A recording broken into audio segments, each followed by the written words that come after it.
Senator Lee. Thank you, Mr. Chairman.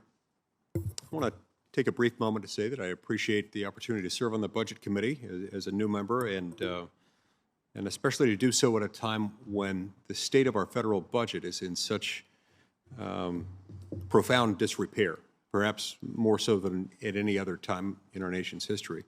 15 years ago, our public debt measured as a percentage of the American economy was at just 35%. Today it stands at 100%. And even according to fairly rosy objections, within the next few decades, it'll get up to 200%.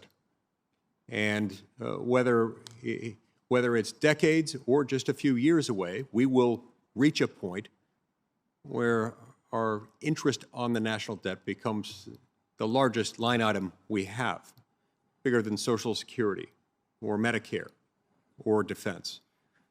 This fiscally irresponsible path that our federal budget is on is something that increases insignificantly the odds of a debt crisis and the associated economic pain that will inevitably be borne by the American public if and when that crisis arrives in its full force. Just last year, the Congressional Budget Office noted that the very tangible consequences of our federal debt need to be kept in mind. Quote, the high and rising federal debt that CBO projects over the next 3 decades would have serious consequences for the economy and federal budget, including the crowding out of private investment, higher interest costs, and increased risks of a fiscal crisis. So let's not fool ourselves. And most importantly, let's not fool those we represent, the American people. Our ballooning deficits and burgeoning debt have been driven by and will continue to be driven by runaway profligate spending by the federal government, not because of any effects of climate change. That is a different thing. That's not what has caused our ballooning debt and deficits.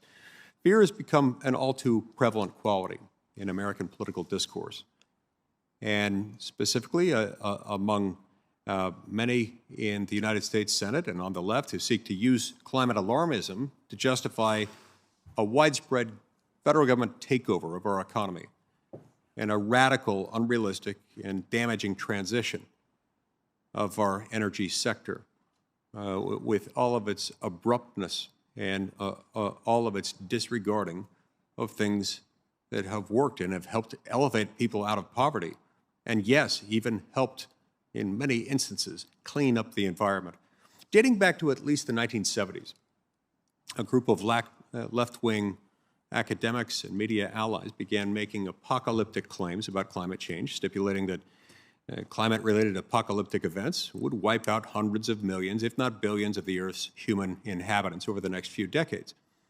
What's more concerning than the kooky theories of Paul Ehrlich or Thomas Malthus is that a growing number of Democratic members of Congress, bureaucrats, and private sector business people are now making similarly outlandish and inflammatory, alarmist claims about a looming climate apocalypse, or at least throwing support behind Green New Deal-style legislative proposals and regulatory mandates.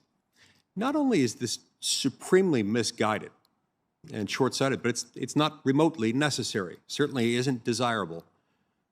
The reality is that U.S. energy-related carbon emissions have been steadily declining over the last 15 years without any Green New Deal-style takeover of the federal budget and the American economy. And at the same time, China's carbon emissions have nearly doubled over that same time period. Democrats in Congress and in the Biden administration need to work with Republicans to promote American energy independence rather than promoting less efficient forms of energy, especially at a time of significant energy inflation that's been financially debilitating to low and middle income American households. And those energy costs translate also to higher food costs and higher costs for everything we buy and everything we do. These costs don't fall on the wealthy like they fall on the poor and middle class. The brazen regulatory overreach currently being carried out by unelected and unaccountable bureaucrats must come to an end. as those decisions of making law are expressly reserved for Congress under Article 1, Sections 1 and 7 of the U.S. Constitution. Lastly, it's my hope that this committee will spend more of its time and effort this Congress deliberating ways to reduce our budget deficits so that we can stabilize our debt while putting our budget on a pathway to balance. Thank you, Mr. Chairman. Thank you, Senator Lee.